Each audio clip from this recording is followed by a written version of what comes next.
algo a ti e buscaremos ter. Ao te adorarmos, Deus, transforma o nosso ser.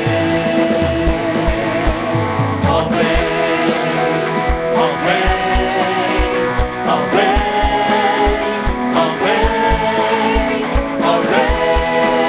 Toma, ó Deus, teu lugar no teu trono, ó vem, Rei dos Reis, Santo Deus, transformar, ó vem, ó vem, ó vem, ó vem.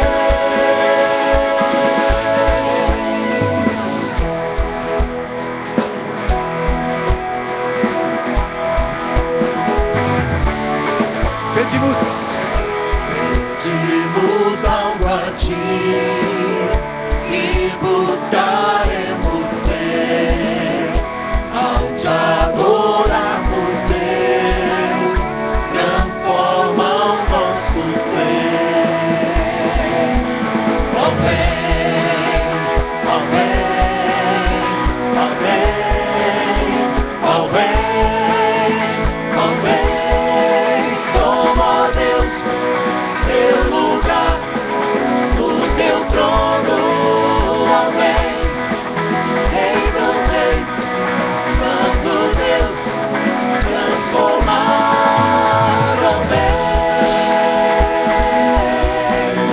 ó vem, ó vem, ó vem.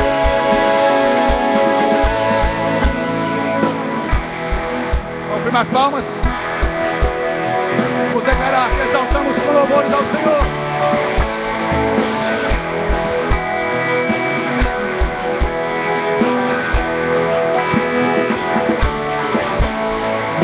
Nós te exaltamos, nós te exaltamos, nós te exaltamos com louvores.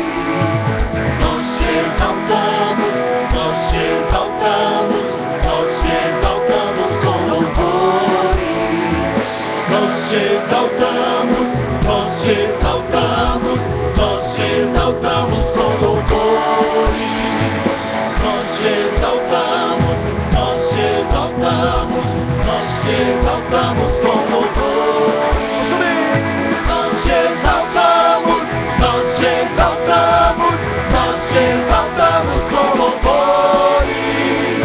Nós te exaltamos, nós te exaltamos, nós te exaltamos com louvores.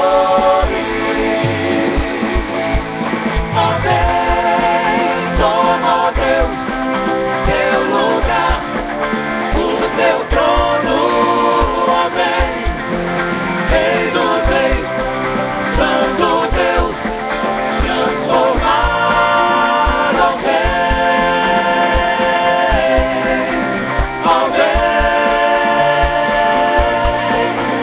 ó vem,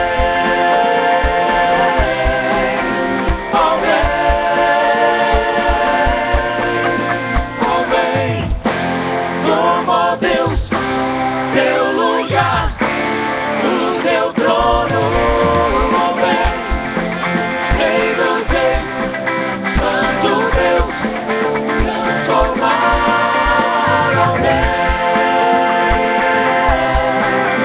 ó vem,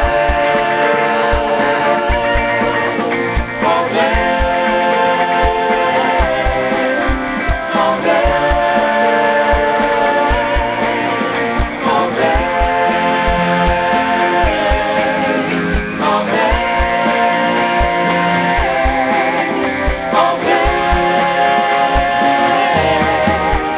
ó vem.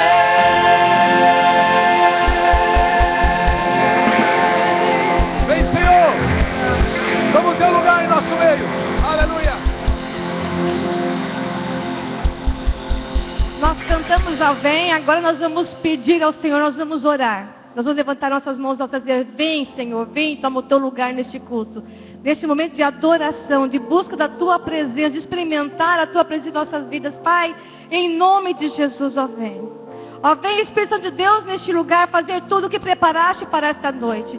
Vem operar em cada um de nós, através do louvor, da adoração, da palavra, do batismo, ministrações, ó Pai, em cada coração em particular. Estamos aqui para te adorar, para te louvar, para dizer que te amamos, que tu és a coisa mais importante em nossas vidas. Então dizemos: ó vem, Senhor, e toma o teu lugar, que é no centro de nossas vidas, em nome de Jesus.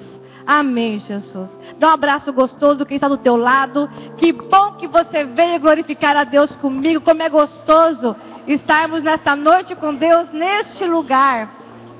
Você que nos assiste pela internet, que bom termos você aqui neste domingo participando desse momento de adoração e louvor a Deus conosco. Seja muito bem-vindo, querido amigo online.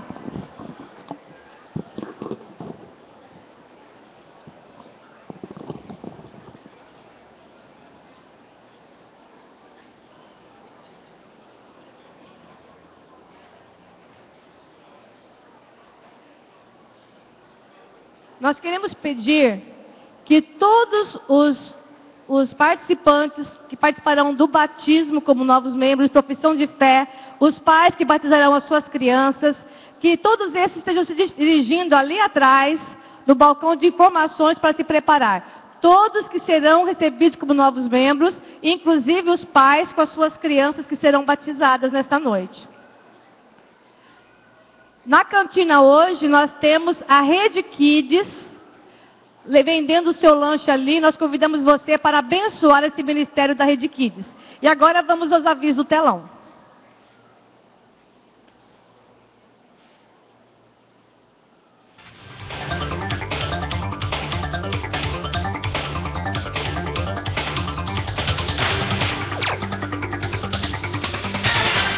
Boa noite. Veja agora, através do VT informativo da nossa igreja, a agenda de eventos que foi feita para você e a sua família participarem. Programe-se.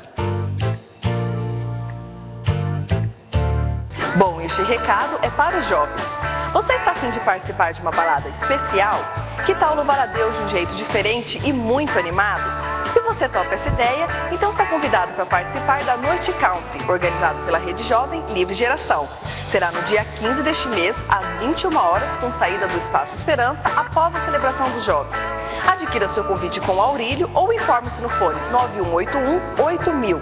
Não perca a chance de participar desse momento de comunhão e muita descontração. A Rede Kids da nossa igreja convida você e sua família para assistirem ao musical infantil de Natal. Uma grande festa está sendo preparada para celebrar Jesus, a alegria do Natal. Marque na sua agenda. Dia 11, próxima terça, às 20 horas, teremos a apresentação. E a reapresentação acontecerá no domingo, dia 18, nas celebrações das 17 e 19h15, aqui no Espaço Esperança. Convide um amigo, participe e se alegre conosco. A Rede Família da nossa igreja te convida para participar do terceiro encontro de famílias, que acontecerá em outubro de 2013 no Zagaia Eco Resort, em Bonito. Programe-se, faça já sua reserva porque as vagas são limitadas. Informações pelo fone 9998-6811, falando com o Djalma. Ou no fone 9972-4740, falar com o Jordache. Envolva-se e desfrute de um tempo especial para você e a sua família.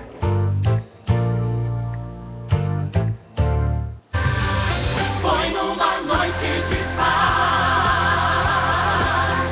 Em dezembro, nossa igreja celebra com alegria o nascimento de Jesus, nosso motivo de viver. Você está convidado para se juntar a nós e celebrarmos Jesus Cristo no musical de Natal. Um evento que une dança, teatro, vozes e muito mais. Será no dia 18 de dezembro, às 20 horas, com reapresentação no dia 23, às 17 e às 19h15, aqui mesmo no Espaço Esperança. Convide um amigo e venha louvar e adorar conosco a razão da vida. Nosso informativo fica por aqui, mas você pode acompanhar essas e outras notícias através do nosso boletim impresso. Queremos dar um recado para você que nos visita. É muito bom tê-los conosco. Fique à vontade para voltar mais vezes. E se você está em nossa igreja pela primeira vez, permita-nos tornar esse momento ainda mais especial. Ao final do culto, passe no Espaço Integração e retire um presente que foi preparado especialmente para você. Desejamos uma ótima semana a todos e que Deus abençoe. Todos nós já estamos em clima de final de ano, alguns se preparando para viajar, tirar suas férias. Eu só espero que ninguém tire férias de Deus. Onde você estiver, se tiver oportunidade de buscar uma igreja evangélica para participar do culto, e vocês que vão ficar aqui, nós temos uma programação intensa. Quero apenas lembrar, além dessas cantatas que começarão a partir de terça-feira, representando o domingo, depois na outra terça, o musical dos adultos, representando o domingo, no dia 31 nós temos um culto. Esse culto vai acontecer às 10 horas da noite. Então grave aí, vai acontecer às 10 horas da noite, lá no Templo Sede. Depois, às 0 horas, nós vamos sair de lá, e aqueles que quiserem só participar do culto e passar a virada do ano ali, o início do primeiro momentos do dia 1 de 2013, poderão ir para suas casas, mas você tem uma outra possibilidade. Nós vamos ter aqui uma ceia ágape, já é tradicional, e são convidadas todas as pessoas que quiserem participar. A única coisa é que você tem que já fazer a compra do seu convite. Hoje lá temos a Lucélia e o Bonamigo, estão fazendo com as mesas, o mapa das mesas. Eu queria desafiar você, não deixe para cima da hora, porque aí nós não vamos ter condições de permitir mais. Então, você que tem interesse em estar conosco, já procure no final do culto, já o Bonamigo e a Lucélia, e vão agendar ali e já fazer os seus acertos. Para a escola dominical, nós temos uma sugestão muito legal para você. Nós vamos ter aulas todos os domingos agora de dezembro. Quais são os 2 temas que vamos começar a partir de domingo que vem? Vida com propósito e vida sem propósito. Na verdade, são 2 temas, porque no primeiro momento da escola dominical, às 9 horas, será vida com propósitos. Pensando na vida no sentido, direção, norte, como é que viver com propósito. No segundo momento, às 10h15 até às 11h15, nós vamos fazer um estudo do Vida Sem Propósito. Que estranho isso, pastor. Mas nós vamos estudar o livro de Eclesiastes. Eu quero chamar vocês para pensar junto com Salomão, a sabedoria dele, e este livro é dito pelos autores que ele foi escrito no final da vida dele. O livro de Cantares, no início da vida de Salomão, e o livro de Eclesiastes no final da vida dele. Ele tem uma só direção nesse livro. Eu queria chamar você para participar. E quero aproveitar esse momento também para orar por aqueles que vão viajar nesse final de ano ou janeiro. Então, se você está aqui e você irá viajar agora em dezembro ou janeiro, eu queria pedir que você ficasse em pé. Nós vamos orar, pedindo que Deus guarde você, sua saída, proteção, um lazer legal, rever irmãos, rever amigos, familiares, e ver se deixa alguém na cidade. Pelo que eu estou vendo aí, quase todo mundo vai viajar. Mas irmãos que estão aqui, eu vou ficar junto com vocês, nós vamos durante o tempo de dezembro, aí, janeiro, buscar ao Senhor juntos aqui. Pai amado, nós queremos te agradecer pela possibilidade que o Senhor nos dá de descanso, de férias, de contatos, de viagens. E pedimos a tua proteção para aqueles que já estão viajando, aqueles que irão viajar, que o Senhor possa guardar a saída, possa guardar a entrada, que seja um tempo especial de contato, de refrigério, de convivência familiar. Pedimos, ó Deus, a tua proteção, em nome do Senhor Jesus. Amém. Deus abençoe, pode se assentar. Nós queremos neste momento conhecer os nossos aniversariantes que fazem aniversário hoje até sábado. Gostaríamos que você ficasse em pé para que nós possamos cumprimentá-lo, orar com você. Todos os nossos aniversariantes, de hoje até sábado. Gostaria que você ficasse em pé.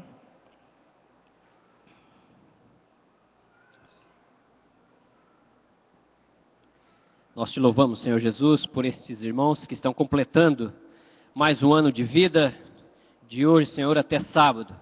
Ó Deus, dê muita alegria, paz, prosperidade. Ó Deus, e que seus propósitos, seus sonhos sejam realizados na tua graça, em nome de Jesus. Amém. Você que está lá de um aniversariante, dá um abraço de feliz aniversário a ele.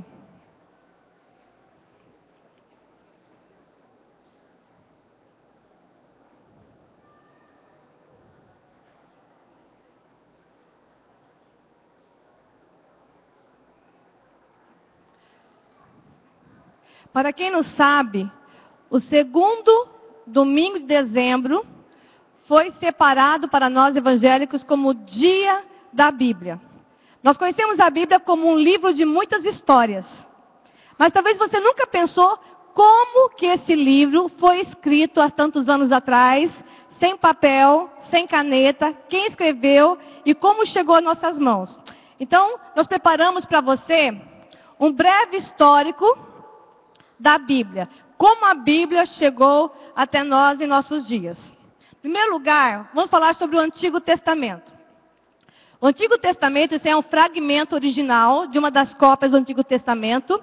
Ele foi escrito na língua hebraica, tá? E olha a data dele. Ele foi escrito entre 1400 anos antes de Cristo a 400 anos antes de Cristo. Ele foi escrito durante 1000 anos por 30 autores diferentes e conservou a mesma mensagem, o mesmo conteúdo, um não contradizendo o outro. Esse hebraico que você está vendo ali é um hebraico apenas de consoantes e as palavras se misturam entre elas, difícil separar uma palavra da outra. Então, mais à frente, quando chegou a era cristã, os judeus ficaram preocupados do hebraico ser desconhecido para a leitura.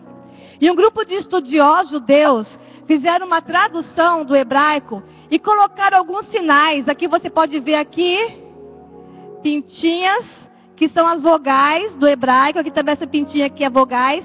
E esses estudiosos chamaram maçoretas. Foi escrito então um hebraico, o Antigo Testamento no hebraico, mas um hebraico mais facilitado, mais fácil de ser lido na era cristã. Preste bem atenção nessa informação. Em 1940, final dessa década de 40, depois de Cristo, alguns arqueólogos, fazendo suas pesquisas aqui nessas cavernas de Qumran, que fica na região do Mar Morto, descobriram, queridos, alguns jarros de barro, e dentro desses jarros tinham cópias originais, várias cópias originais escritas às mãos, dos livros do Antigo Testamento. Provavelmente foram os essênios que escreveram essas cópias e guardaram nesses jarros de barro. O único livro que não foi encontrado foi o livro de Esther e Neemias. Quando os estudiosos começaram a estudar essas cópias escritas há 900 anos antes de Cristo, e comparar com o texto maçorético, e comparar com a minha tradução da Bíblia, a sua tradução da Bíblia, foi visto e percebido que o que você tem nas mãos é fiel ao que foi escrito há 1400 anos atrás. Isso garante a autenticidade da Bíblia. No Egito, 285 a.C., surgiu o grego como a língua comum, a língua forte, e então foram alguns, Septuaginta, 70 homens, separaram-se, isolaram-se para transpor o Antigo Testamento do hebraico para o grego. Então agora, já antes de Jesus nascer, nós tínhamos o Antigo Testamento no hebraico e o Antigo Testamento no grego. E aí então Jesus nasceu, inaugura a era cristã, e 45 anos depois de Jesus nascer, começa-se a escrever o Novo Testamento. A língua falada agora no mundo antigo é o grego. E por isso o Novo Testamento foi escrito na língua grega. Possivelmente 8 ou 9 pessoas escreveram o Antigo Testamento, o Novo Testamento. Há uma dúvida por causa do livro de Hebreus, que há uma discussão sobre a sua autoria. Essa aqui é uma imagem do grego atual. Hebraico e grego são os terrores de quem faz teologia nos seminários. Né? Tem membro aqui que até pede oração quando faz prova disso, né? Queridos, em 300 depois de Cristo, já era o domínio romano, e o latim foi a língua que veio como destaque nessa época, e por isso São Jerônimo, ele escreveu tanto o Antigo Testamento do hebraico e o Novo Testamento do grego para o latim. A Vulgata Latina se tornou o livro lido nos templos, onde as pessoas chegavam e a missa era feita em latim. Até hoje, muitas igrejas católicas, elas têm essa leitura da Bíblia em latim. Aí então vem a Renascença. A Renascença foi descoberto do conhecimento, interesse pelo hebraico, interesse pelo grego, e várias cópias surgiram em alemão, francês, italiano, inglês, das nossas escrituras. Só que nós não podemos assim confiar essas cópias que foram feitas. Mas, em 1522, quando Lutero proclamou a Reforma, e pensou, cada crente tem direito a uma Bíblia, ele fez então a tradução da Bíblia, do latim, hebraico, grego, latim, ele fez a tradução para o alemão. Logo em seguida, John Wycliffe começou a tradução para o inglês. Só que houve a martirização dele, ele morreu queimado numa fogueira. E aí a versão em inglês nós conhecemos com esse William Tyndale. Queridos, aí veio então a proclamação, a invenção da imprensa. Não era mais feito cópias à mão, aí passava naquelas máquinas e a Bíblia se espalhou em várias versões, graças a Deus. Como estamos hoje? No site da Sociedade Bíblica do Brasil, nós comemoramos nesse mês a Bíblia gravada em 500 línguas diferentes. Por que a Sociedade Bíblica quer gravar? Porque há povos que não têm sistema de escrita, há pessoas analfabetas, então a gravação torna possível a pessoa ter acesso às escrituras. Nesse mês de dezembro de 2012, 500 versões temos em 500 línguas da Bíblia escrita, aliás gravada, e isso alcança 4 bilhões 600 milhões de pessoas. Tremendo, né? A Sociedade Bíblica do Brasil tem como alvo, até 2016, termos a Bíblia gravada em 2.000 línguas diferentes. E nós alcançarmos então com essas 2.000 línguas diferentes, 97,7% da população mundial. A minha pergunta é, o que você faz com a sua Bíblia? A tua Bíblia, querido, é um livro escrito pelo sobrenatural de Deus. É um livro conservado no sobrenatural de Deus. É o livro melhor e mais poderoso que você tem na tua estante. Talvez você goste de ler livros leves de autores evangélicos e não tenha percebido o tesouro, o poder, o milagre que há nesse livro, que começou a ser escrito há 1400 anos de Cristo e ainda está nas tuas mãos hoje na tua prateleira. Nós queremos desafiar você nesta noite a fazer um voto de ler a sua Bíblia. Eu não sei se você já tem lido a sua Bíblia, ou se esse ano 2013 será um ano de marco, o ano que eu li a Bíblia pela primeira vez. Nós queremos que todos fiquem de pé. Nós queremos chamar aqui à frente pessoas que neste momento vão fazer o voto de leitura da Bíblia. Vamos ficar de pé, amados? Quero chamar você aqui na frente. A nossa equipe estará distribuindo para você o papel como é possível ler a Bíblia em um ano. Basta você ler de segunda a sexta 3 capítulos. E no sábado e domingo 4 capítulos. Então você terá lido a Bíblia inteira durante o ano de 2013. Isso. Pode vir à frente, queridos. Nós queremos dar para você o roteiro, para você estar marcando o teu voto de leitura da Bíblia 2013. Eu sempre enfatizo que isso é um voto, é um compromisso, e Salomão escreve assim: se você for fazer um voto, muito cuidado, porque é melhor não fazer do que fazer e não cumprir. Mas é um voto muito especial, irmãos, quando nós desafiamos você a ler a Bíblia. Eu já vi muita gente. Quantos aqui neste plenário puderam ler nesse ano 2012 a palavra de Deus? Quantos aqui fizeram voto e cumpriram? Aí. Uma experiência muito joia, fantástica, e nós queremos desafiar você. E é só não deixar acumular, por favor. Tem gente que, pulei hoje, amanhã pula de... Não pode. Aí vocês têm que pular um dia, 2, no terceiro já lê todos, ou naquela semana você bota em ordem. E você vai ver que bênção será conhecer as Escrituras Sagradas e lê-las. Vamos orar.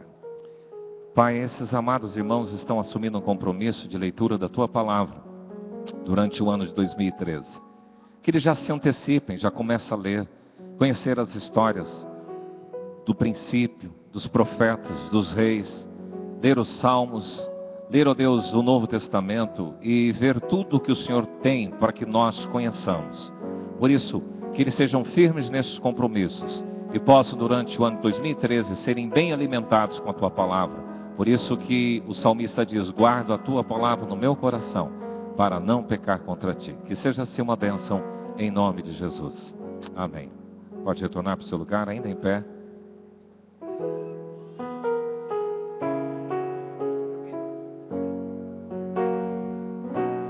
Esse cântico aí fala de uma oração, e eu queria que você cantasse conosco. Enquanto Deus, eu ler o Teu livro, vem falar a mim. Amém. Enquanto, ó Salvador, teu livro lê, meus olhos vêm abrir, pois quero ver da mera letra além a ti, Senhor, e meditar no teu excelso amor. À beira-mar, Jesus, partiste o pão, alimentando a imensa multidão. Da vida ao pão és tu, vem, pois assim satisfazer, Senhor, a mim, a mim. Ainda em pé, nós vamos adorar a Deus com nossos dízimos e ofertas. No livro de Levíticos, capítulo 27, 32, está escrito assim: quanto a todo dízimo do gado e do rebanho, de tudo que passar debaixo da vara, esse dízimo será santo ao Senhor. Santo quer dizer separado ao Senhor. Desde de você trazer teu dízimo, tua oferta, aquilo que o teu coração separa ao Senhor, aquilo que o Senhor tem provido na sua vida em abundância. Nós queremos neste momento orar com você. Pai, em nome de Jesus, consagramos a Ti neste momento os nossos dízimos e ofertas. Obrigado pela provisão. Obrigado pelos nossos celeiros cheios. Obrigado pelo pão nosso de cada dia que nos dá hoje. E obrigado, Pai, pela fidelidade do Teu povo. Tu tens honrado com as Tuas promessas. Em nome de Jesus. Amém. Vamos trazer com alegria.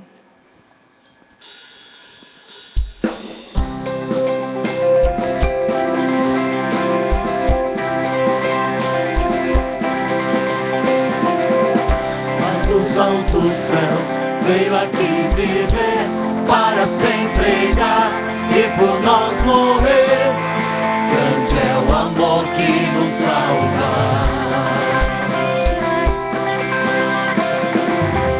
Do aflito e só, ao que está feliz, todos vão cantar, juntos declarar. Grande é o amor que nos salva. Eterna luz, tua glória brilha.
exaltar com nossas palmas. Aleluia, nós te exaltamos, Senhor. Tu és digno. Aleluia, podemos assentar, irmãos.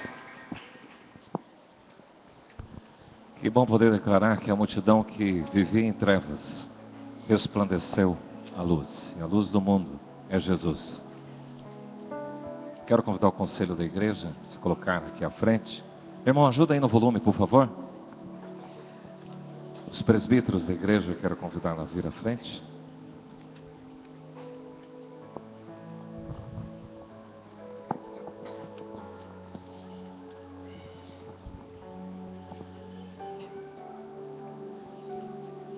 São apresentados pelo conselho desta igreja para fazerem sua pública profissão de fé e batismo os seguintes irmãos: Alessandra Gonçalves Lima, o Alex estará acompanhando, o André Ramos do Nascimento será apresentado aqui pelo Francielo, César Hiroshi Mochizuki será apresentado pela Cláudia Regina, o Kleber Alves dos Santos será apresentado pela Alessandra Freire Ramos dos Santos, sua esposa.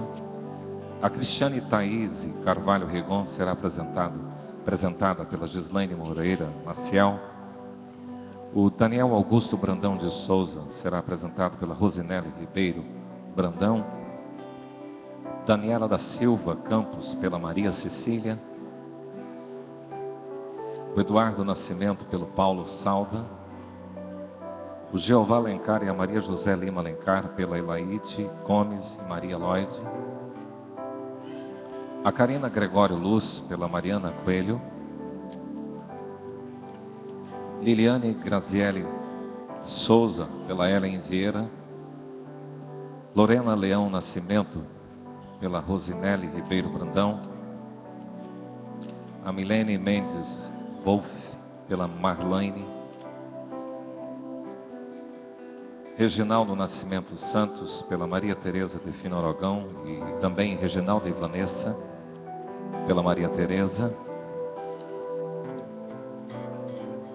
E a Silvana dos Santos Asciola pela Enedina Luiz de Almeida.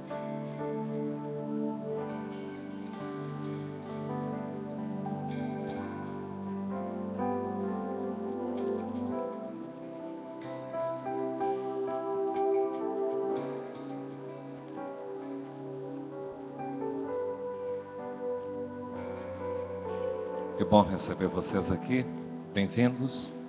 Vocês que acompanharam esses que farão batismo e profissão de fé, obrigado, porque esses reconhecem vocês pessoas que ajudaram no início da fé cristã da vida deles.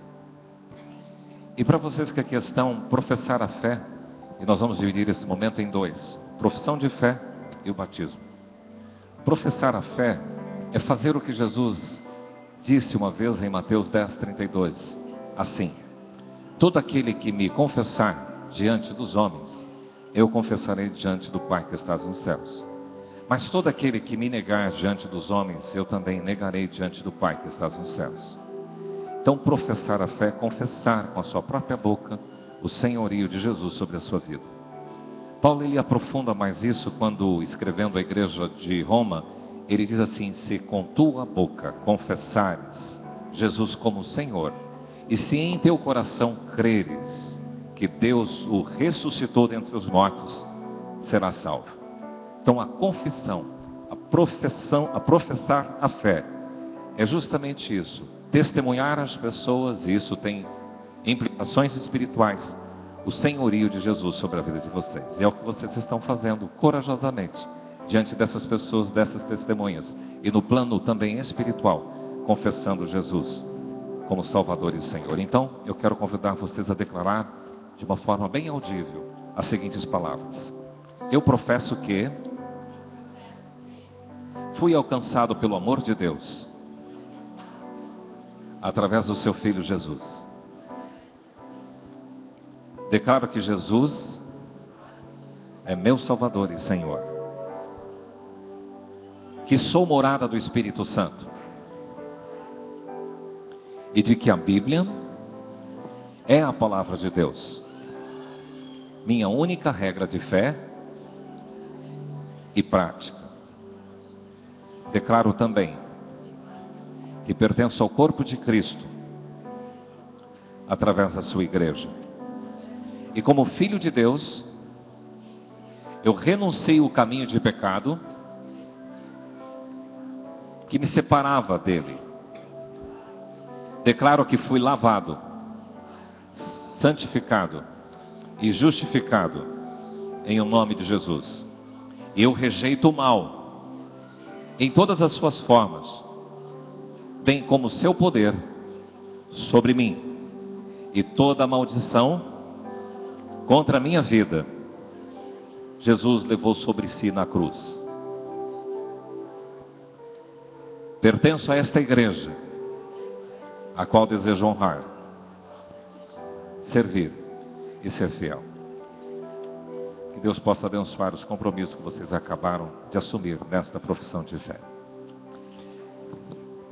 Seguido a isto, me fez lembrar daquele homem que Filipe encontrou, o príncipe da rainha de Candace.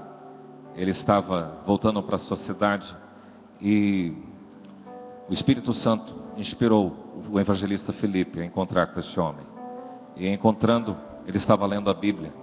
E aí Filipe se aproximou dessa carruagem desse homem e ele falou: o que você está lendo? Eu estou lendo o profeta Isaías. Mas eu não estou entendendo nada. E a Bíblia diz que Filipe passou a falar de Jesus. E aí ele me perguntou: o que é que impede que eu seja batizado? Ele falou: nada. Se você já reconhece Jesus como Salvador e Senhor, se você professa a sua fé, você crê na palavra, crê no Pai, no Espírito Santo, na igreja de Jesus, nada te impede de ser batizado. E é aí então que passamos a esse segundo momento, que é o batismo.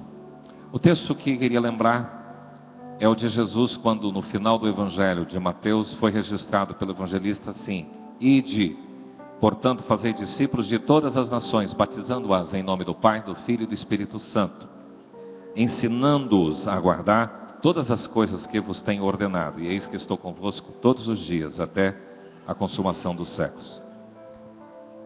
Algumas coisas salientes aqui para vocês que estão fazendo o batismo hoje também. Na nossa ida, na nossa caminhada com Jesus, indo, fazer discípulos. Fazer discípulos é ver nas pessoas o caráter de Jesus sendo implantado na vida delas. Discipular é isso. Talvez essas pessoas que estão ajudando vocês, ajudaram nisso. Ajudaram a mostrar Jesus na vida de vocês. Ou eles mostraram Jesus e vocês hoje estão como discípulos, agindo assim. Por isso nós não podemos ficar parados. Tem muitas pessoas na cidade para conhecer mais o caráter de Jesus. E você pode ser essa pessoa que vai lá repartir do amor de Deus. Outra coisa é que, fazendo discípulos, esses discípulos deviam ser reconhecidos. E como é que era isso? Através do batismo. Batizando-os em nome do Pai, do Filho e do Espírito Santo. Esse é o selo. Essa é a marca. E não sei se vocês sabem disso, mas no mundo espiritual tem muito peso. Eu me recordo de uma mulher que tinha muitos problemas de perturbação espiritual. E conhecendo um pouco a história daquela mulher, nós fomos descobrir que quando ainda criança, ela foi consagrada a demônios. E aqueles demônios perseguiam essa mulher. Ela foi batizada num centro espírita. E aquilo trazia reflexo na vida dela. Nós estamos aqui falando do nome do Pai, do Filho e do Espírito Santo. Isso no mundo espiritual traz um reflexo. E para esses discípulos, eles deveriam receber de forma incutida, ensinando-os a guardar o que eu vos tenho ensinado, ordenado. Falar os mandamentos é fácil, mas ensinar a guardar os mandamentos é difícil. Essa é a nossa tarefa, junto com vocês, é a tarefa de vocês que acompanham esses irmãos. Por isso que Jesus encerra este versículo dizendo assim: eis que estou convosco todos os dias, até a consumação dos séculos. Essa caminhada não é sozinha. Essa caminhada tem a presença de Jesus que vai com você. Em todo o tempo, Ele estará ao seu lado. Pai, obrigado por este momento, pela confissão, pela profissão de fé desses amados. E agora nós iremos batizá-los em o nome do Pai, do Filho e do Espírito Santo. Confirma os atos de nossa mão, em nome do Senhor Jesus. Amém.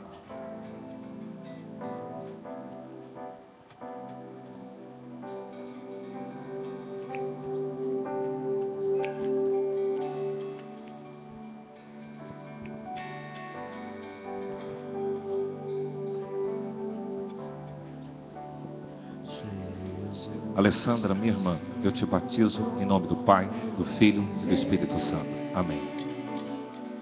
Jesus Cristo mudou meu viver. É a luz. André, meu irmão, eu te batizo agora em nome do Pai, do Filho e do Espírito Santo. Amém. Jesus Cristo mudou meu viver. César, meu irmão, eu te batizo em nome do Pai, do Filho e do Espírito Santo. Amém.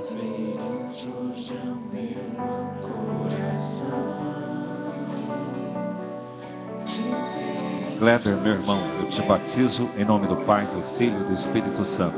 Amém.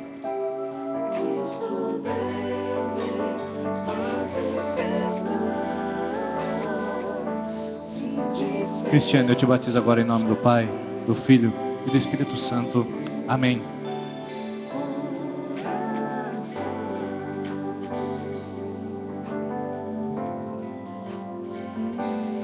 Daniel, eu te batizo em nome do Pai, do Filho e do Espírito Santo. Amém.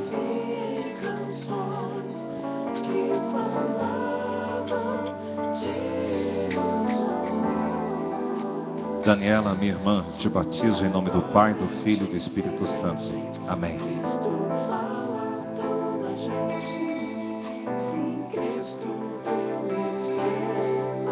Eduardo, eu te batizo agora em nome do Pai, do Filho e do Espírito Santo. Amém. Jesus Cristo mudou meu viver. Maria José, minha irmã, eu te batizo em nome do Pai, do Filho e do Espírito Santo. Amém.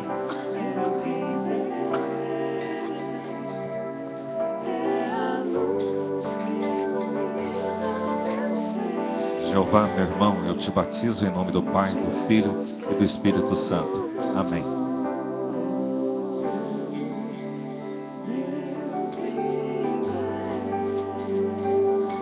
Karina, eu te batizo agora em nome do Pai, do Filho e do Espírito Santo. Amém.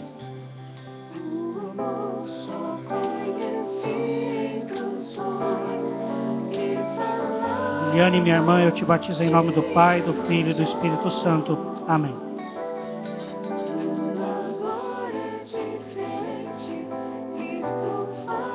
Lorena, minha irmã, eu te batizo em nome do Pai, do Filho e do Espírito Santo. Amém.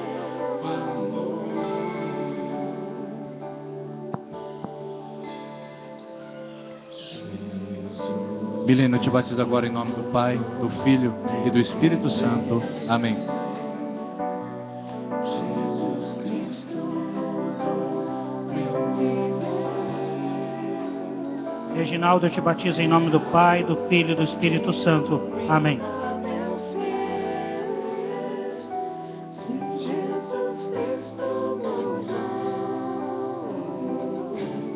Vanessa, minha irmã, eu te batizo em nome do Pai, do Filho e do Espírito Santo. Amém.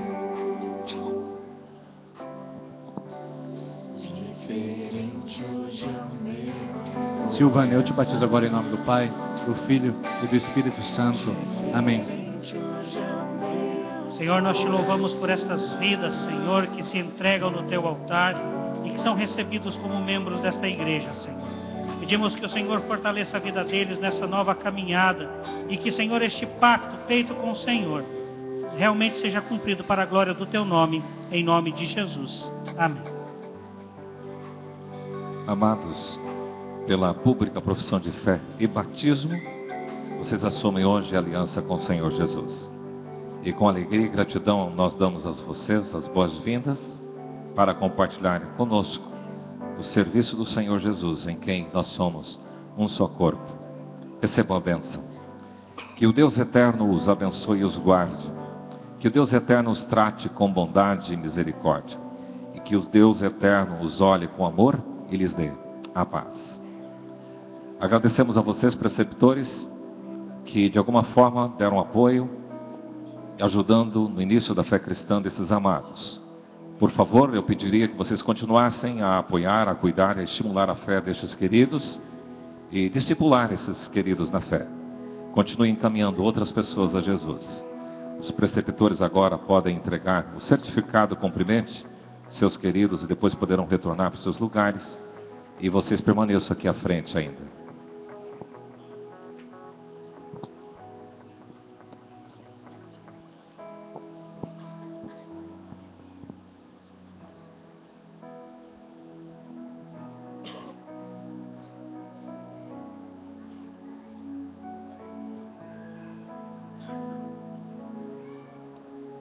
Após entregar os certificados, podem retornar para os seus lugares e vocês permaneçam aqui. Vocês que foram batizados podem permanecer aqui. E fizeram a profissão de fé, permaneçam aqui. Em nome do Conselho da Igreja também, eu convido agora os irmãos que serão assumidos por transferência e jurisdição. Carlos Troquês, Sônia Troquês e Tiago Troquês.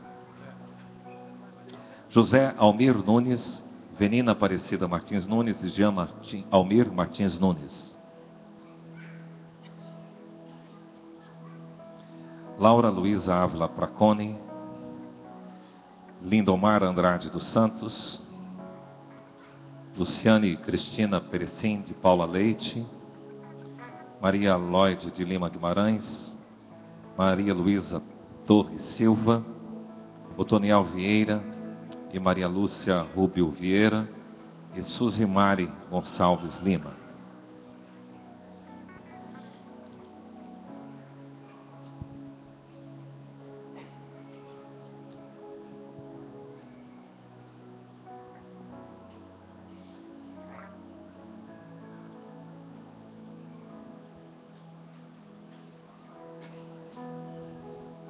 Também digo a vocês que são bem-vindos neste lugar, nesta família. E uma palavra que eu gostaria de salientar, que é fundamental para a prática pastoral, é uma do pastorzão João, que depois esteve na ilha de Patmos, mas uma das cartas de João, na terceira carta, no capítulo 1, versículo 4, ele diz o seguinte: eu não tenho maior alegria do que esta, e saber que meus filhos andam na verdade. Se você quiser agradar o coração de Deus, e trazer alegria no coração de Deus, no coração também dos pastores, andar na verdade, andar na palavra, andar fiel ao Senhor. Nós ficamos muito tristes, Deus muito mais ainda, quando há um distanciamento, você se descuida, você começa a priorizar outras coisas. Agora o coração de Deus se alegra quando você prioriza o reino, quando você anda na verdade, quando você obedece à verdade. Então esse recado é para vocês que estão sendo acolhidos aqui, e vocês também.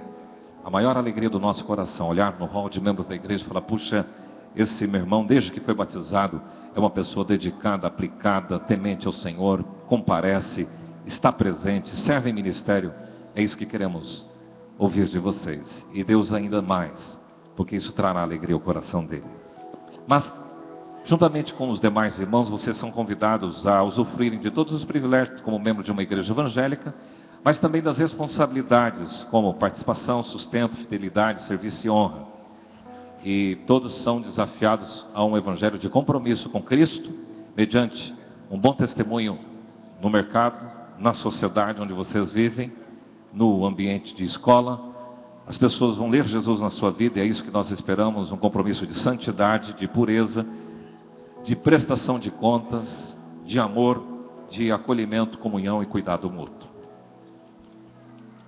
Por isso que eu pergunto a vocês que estão sendo recebidos por jurisdição: vocês reafirmam o compromisso que um dia já assumiram com o Senhor Jesus Cristo, através da profissão de fé e batismo, reconhecendo Ele como Salvador e Senhor da vida de vocês? Sim. E vocês aceitam a doutrina desta igreja, o seu governo, e prometem lealdade e fidelidade? Sim. Então agora vamos fazer uma declaração coletiva. Todos nós, todos vocês que estão à frente, vão repetir comigo. Como membro desta igreja, comprometo-me diante de Deus a promover a paz e proteger a sua unidade, sustentá-la moral e financeiramente, ser fiel à sua liderança, participar ativamente, dedicando ao Senhor os meus dons e talentos, cultivar a minha vida devocional, dar bom testemunho dentro e fora da igreja. Receber e acolher pessoas. E agir em amor para com todos. Pai, muito obrigado porque esses amados assumem esse compromisso junto com os que fizeram profissão de fé e batismo, de somarem com a gente, que façam parte desse grupo de gente feliz que se importa com pessoas, que a vida deles possa testemunhar o amor de Jesus. É a nossa oração em nome de Cristo. Amém. Quero pedir que a igreja se coloque em pé. E uma pergunta a toda a igreja. Vocês prometem acolher esses irmãos em amor como em Cristo Jesus vocês foram acolhidos? Que Deus ajude a cumprir isto. Só o refrão desse cântico. Jesus Cristo mudou meu ver.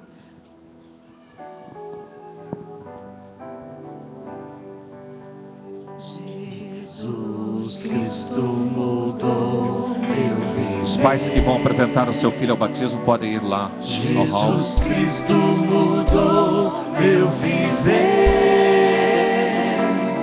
É a luz que ilumina meu ser. Sim, Jesus Cristo mudou meu viver.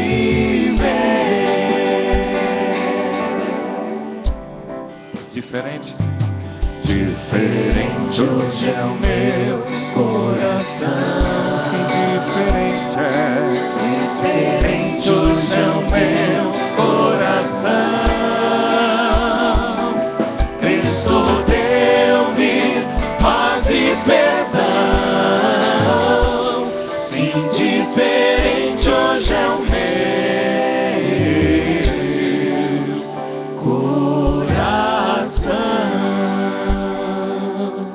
A igreja pode se sentar.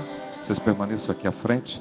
Em nome do conselho da igreja, eu quero convidar neste momento os seguintes pais para apresentarem os seus filhos ao batismo: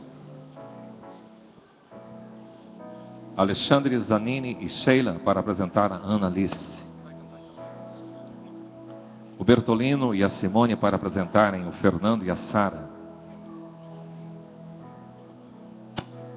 O João Marcelo e a Joseli para apresentarem o João Vitor. E o Jeová e a Maria José para apresentarem a Letícia.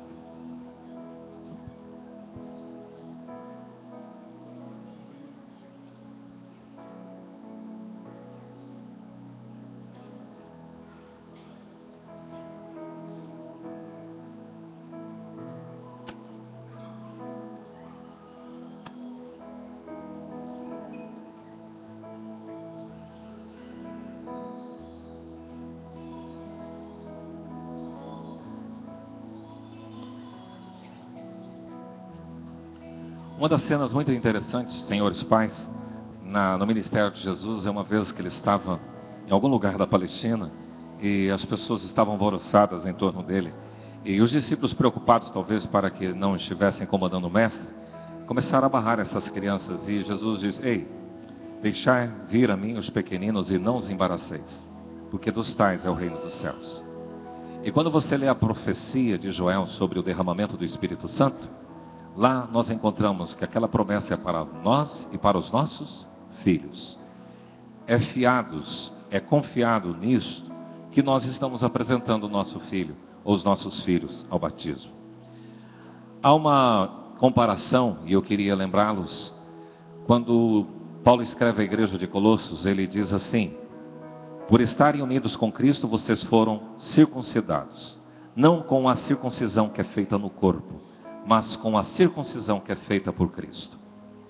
O que Paulo faz é uma comparação desse ritual judaico, que era a marca que a criança recebia, o menino, ao 8º dia, com o batismo, porque no versículo seguinte, lá no versículo 12, ele diz assim: pois quando vocês foram batizados, vocês foram sepultados com Cristo, e no batismo também foram ressuscitados com Ele, por meio da fé que vocês têm no grande poder de Deus, o mesmo Deus que ressuscitou a Cristo. Então Paulo fala que o mesmo que a circuncisão representava para o judeu, o batismo nos insere também no corpo de Cristo. A circuncisão inserir aquele menino no povo de Israel. E o batismo nos insere no corpo de Cristo. Por isso, agora vou explicar melhor. Existem algumas formas de batizar. Nós podemos imergir, nós podemos aspergir, e nós podemos também ter uma terceira forma, que é a efusão. As pessoas chegam até um lugar onde vai ser batizado, entram na água, ficam com a água pela cintura, e o batizando, ou batizador, vem e derrama água sobre a sua cabeça. Como igreja presbiteriana independente, reformada, nós batizamos por aspersão, porque para nós não importa a quantidade de água. Importa é o que representa essa água, que é o lavar regenerador de Jesus. Mas pastor, como é que acontece isso? As crianças não entendem isso. E nós estamos então assumindo compromisso com elas, ou por elas, e é justamente isso. Quando os pais apresentam seus filhos para o batismo, eles estão assumindo o compromisso com o Senhor. Confiados no quê? Porque dos tais é o reino dos céus. Confiados no quê? De que esta promessa é para nós e para os nossos filhos, e para todos quantos o Senhor chamar. E a maior alegria, Pai, será que daqui a uns dias, seus filhos estarão professando com a própria boca Jesus como Salvador e Senhor da vida deles. A responsabilidade, portanto, é de vocês, pais. Aquela que Salomão já disse: ensina a criança no caminho em que deve andar, e quando for velho, não se desviará dele. Então, senhores pais, vocês podem me responder: vocês creem que Jesus é o único e suficiente Salvador? Sim? Senhores pais, vocês prometem educar essas crianças na crença do Pai, do Filho e do Espírito Santo? Sim? Vocês prometem que farão essas crianças a aprenderem a amar e a ler as Escrituras Sagradas? Sim? Vocês prometem que orarão por essas crianças, com elas, servindo vocês mesmos de exemplo, de amor para com Deus e para com as pessoas? Sim? E vocês prometem que conduzirão seus filhos a uma participação ativa e responsável na Igreja de Cristo? Senhor, confirma esses compromissos que os pais assumem, e que essas crianças cresçam saudáveis, abençoadas, e honrem este compromisso que os pais assumiram nesta hora, em nome de Jesus. Amém.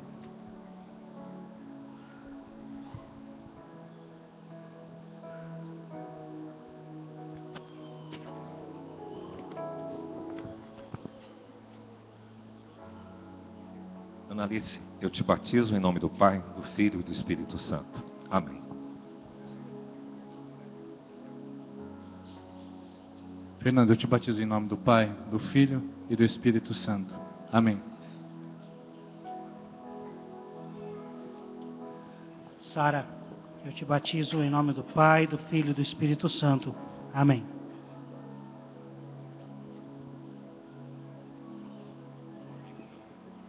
João Victor, eu te batizo em nome do Pai, do Filho e do Espírito Santo. Amém.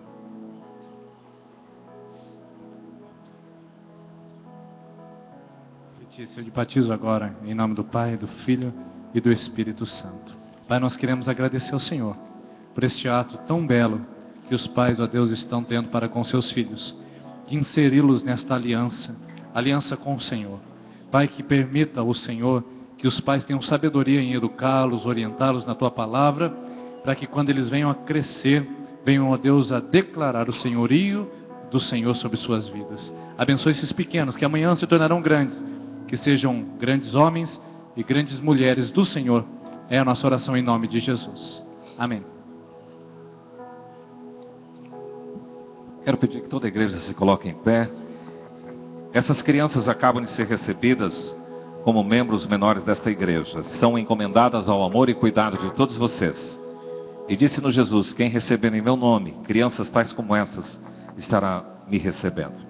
Então pergunto à igreja: vocês, irmãos e irmãs, membros desta congregação, se comprometem por zelo e vivência a encaminharem essas crianças no temor do Senhor, no amor à sua palavra e no conhecimento de Cristo? Sim? Amém. Então nós vamos receber com alegria esse pessoal. Eu quero pedir que agora todos vocês virem para lá e nós vamos receber com muita alegria. Eu tenho a vida de Deus, eu tenho a vida de Deus em mim, eu tenho a vida de Deus em mim, eu tenho a vida de Deus, eu tenho a vida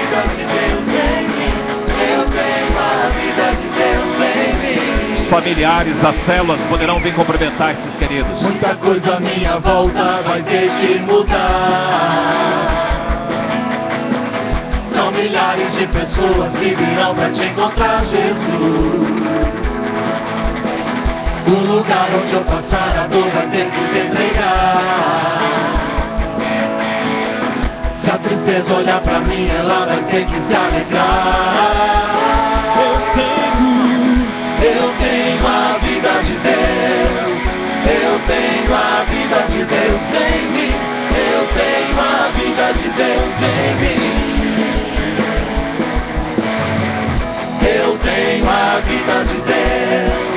Eu tenho a vida de Deus em mim. Eu tenho a vida de Deus em mim. Muita coisa à minha volta vai ter que mudar. São milhares de pessoas que virão pra te encontrar, Jesus. O lugar onde eu passar a dor vai ter que se entregar. Se a tristeza olhar pra mim, ela vai ter que se alegrar. Eu tenho a vida de Deus. Eu tenho a vida de Deus em mim. Eu tenho a vida de Deus em mim. Eu tenho a vida de Deus. Eu tenho a vida de Deus em mim. Eu tenho a vida de Deus em mim. Deus amou o mundo e Ele deu o seu único filho para que ninguém pereça.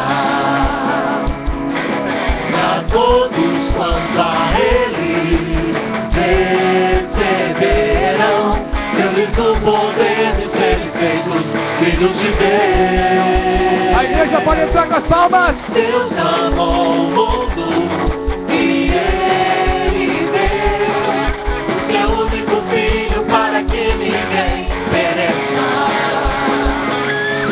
E a todos quanto a Ele receberão, deu-lhes o poder de serem feitos filhos de Deus.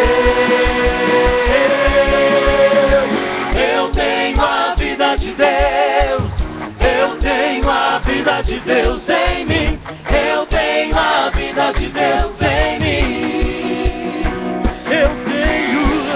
Eu tenho a vida de Deus. Eu tenho a vida de Deus em mim. Eu tenho a vida de Deus em mim. Eu tenho a vida de Deus. Eu tenho a vida de Deus em mim. Eu tenho a vida de Deus em mim. Eu tenho a vida de Deus. Eu tenho a vida de Deus em mim. Eu tenho a vida de Deus em mim.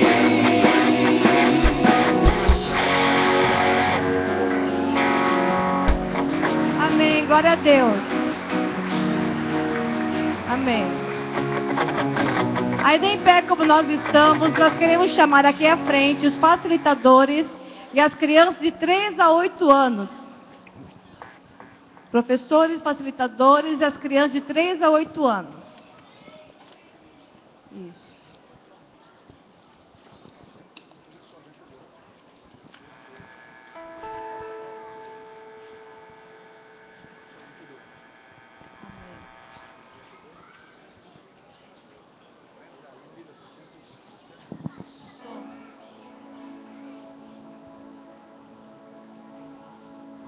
Vamos orar abençoando nossas crianças. Pai, obrigada, Senhor, por esse momento de ministração na vida de nossos filhos e nossas filhas. Diz, Senhor, a tua bênção para os ministradores, Senhor, facilitadores, professores, professoras, Pai, em nome de Jesus, que o teu Espírito Santo possa estar falando ali naquele ambiente, tanto quanto falará aqui neste ambiente agora, em nome de Jesus. Amém.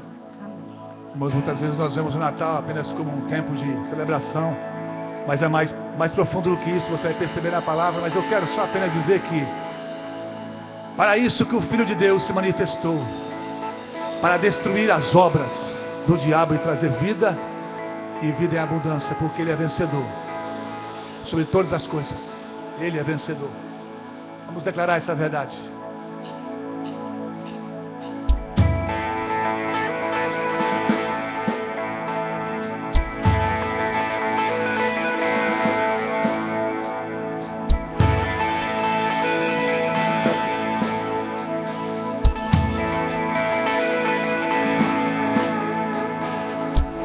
Passamos lutas, provações, pedimos forças nas tentações, declaramos Tu és Senhor.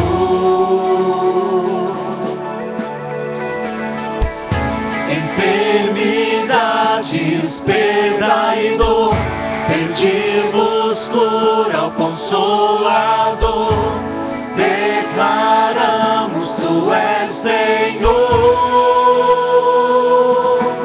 o vencedor, o vencedor. Jesus Cristo morreu, mas ressuscitou e vive em nós. Ele vive em nós.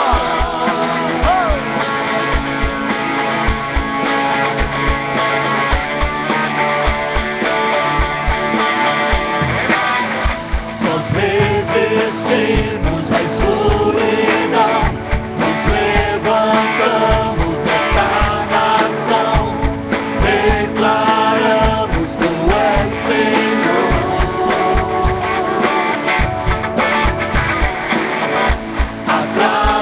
Atravessamos opressões, nos fazes fortes nas aflições, declaramos Tu és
Nós cremos num Jesus vivo, que veio e deu a sua vida por nós.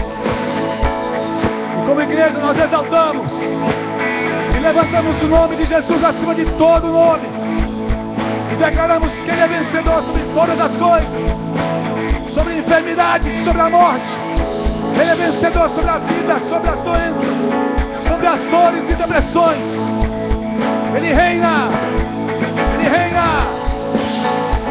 Fica aí, meu irmão.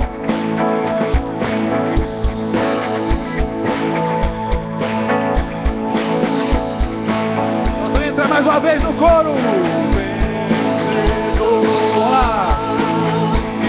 O vencedor, Jesus Cristo morreu, mas ressuscitou e vive em nós. O vencedor, o vencedor, estou do lado do Rei, Senhor Salvador.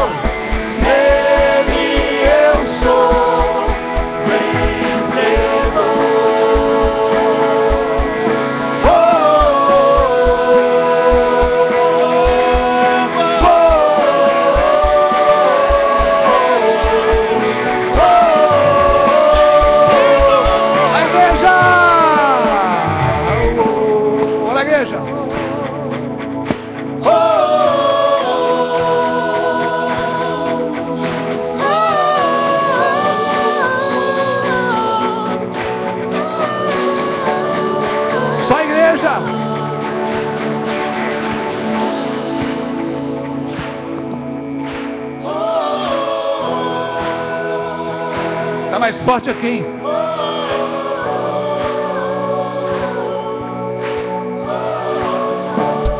Agora vambora, vambora!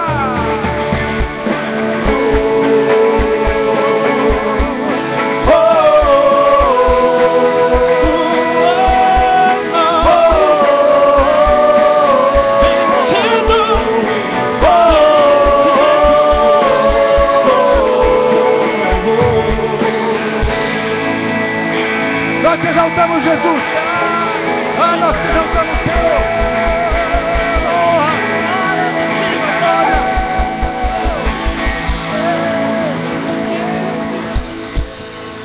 Aleluia, aleluia. O Senhor tem mais para nós nessa noite, irmãos. Nós podemos assentar. Eu quero que você esteja nessa direção, totalmente na direção do trono. O Senhor tem verdades absolutas para nós nessa noite. Queremos abençoar a vida do pastor Denis. Em nome de Jesus. Quero convidar você a abrir sua Bíblia no Evangelho segundo escreveu Mateus, no capítulo de número 2. Evangelho segundo escreveu Mateus, capítulo de número 2. Leremos dos versículos 1 a 11. Evangelho segundo escreveu Mateus, capítulo 2, versos 1 a 11.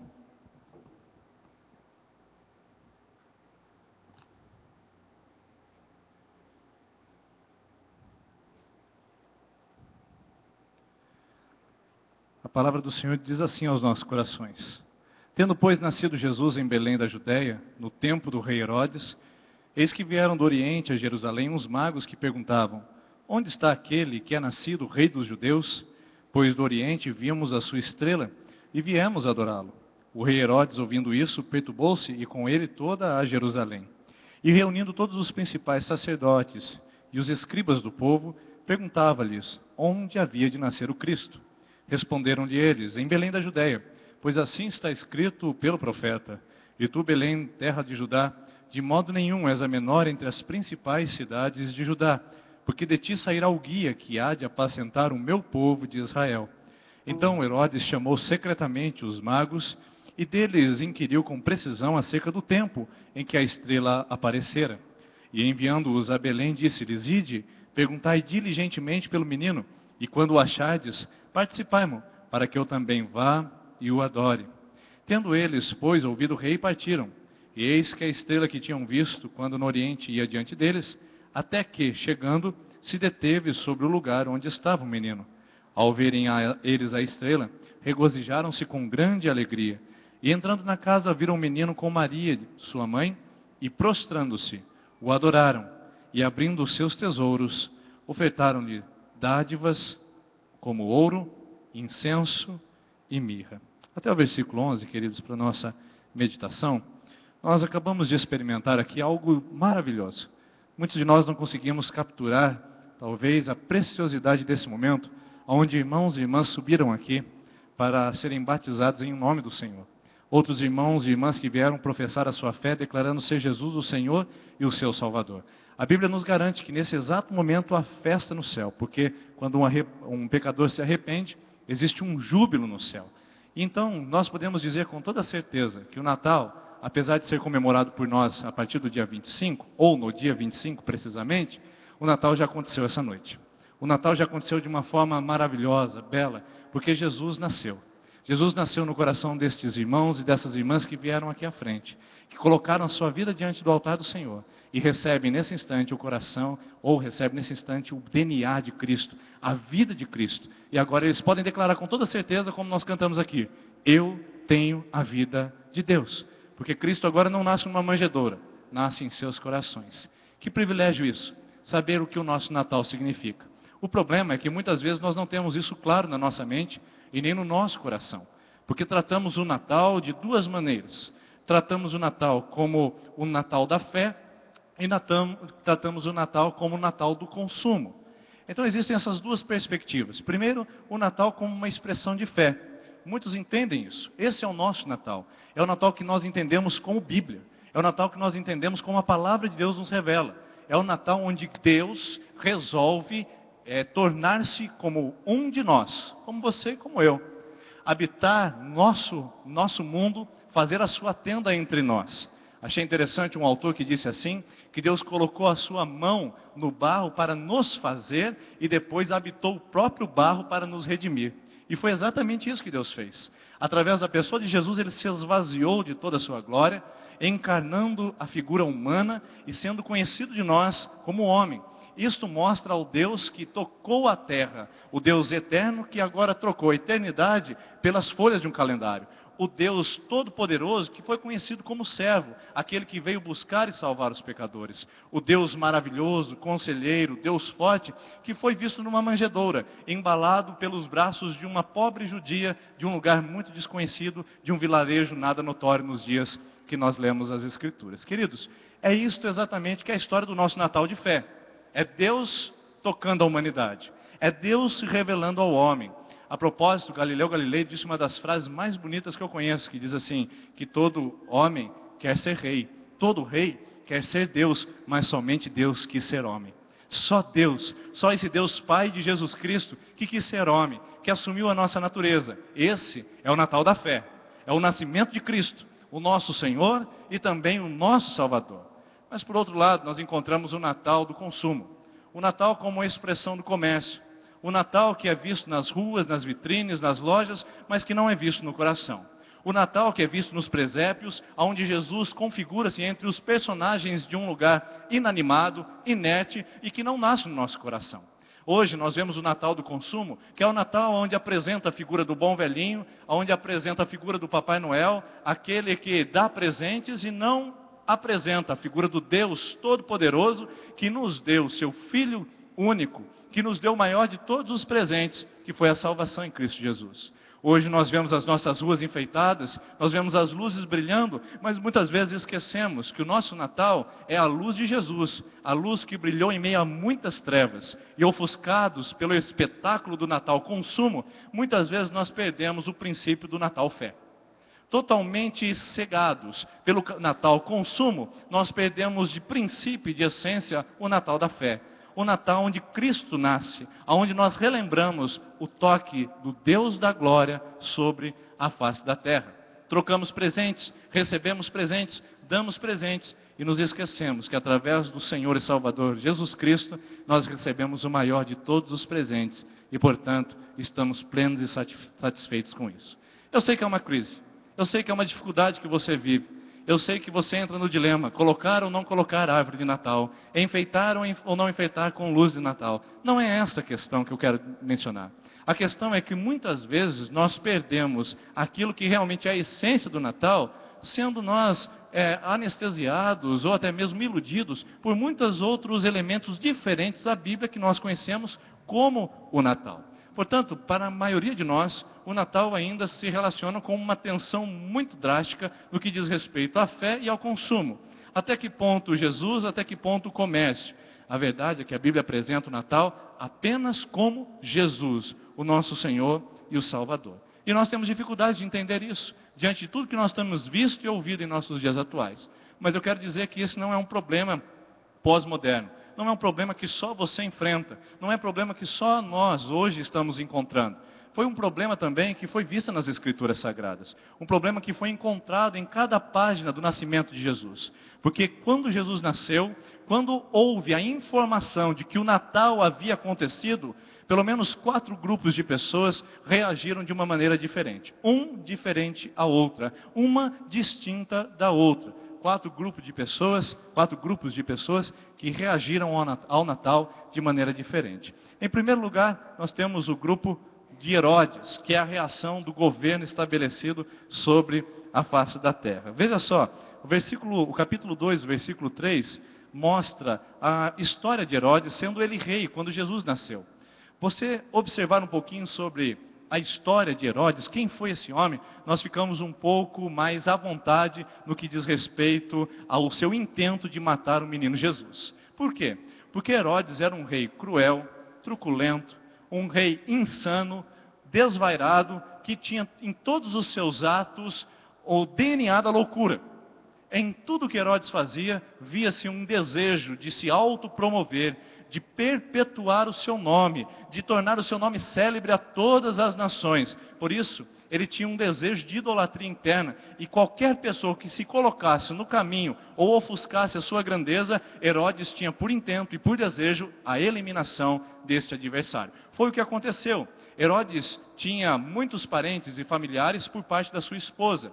E todos eles, a maioria deles, diz a história, Herodes passou a fio da espada porque não queria nenhum concorrente ao seu trono. Além disso, Herodes também tinha 15 filhos, e alguns desses filhos Herodes mandou matar por serem eles uma ameaça ao seu trono real. Veja só, Herodes não era um rei qualquer. Herodes reinava sobre toda a Palestina. Roma dominava todo o mundo antigo conhecido, mas Roma autorizou Herodes a governar o território palestino e judeu.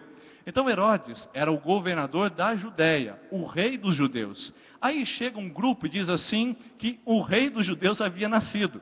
Imagine só, um rei louco, um rei totalmente voltado para a sua idolatria pessoal, um rei voltado à sua própria fama, ouvir ele, sendo rei de Judá, que o rei dos judeus havia nascido. É óbvio, a observação que as Escrituras fazem é que ele queria adorar o menino Jesus, mas com certeza ali os Escritos deixam claro que havia um desejo de matar Jesus em seu coração. Esta é a história de Herodes, que queria tornar o seu nome cada vez mais notável e queria eliminar todos aqueles que apresentassem risco ao seu reinado. Herodes construiu, ou melhor, reformou e ampliou o templo dos judeus, que foi conhecido como Templo de Herodes, que foi uma contaminação do templo que os judeus mesmo consideraram.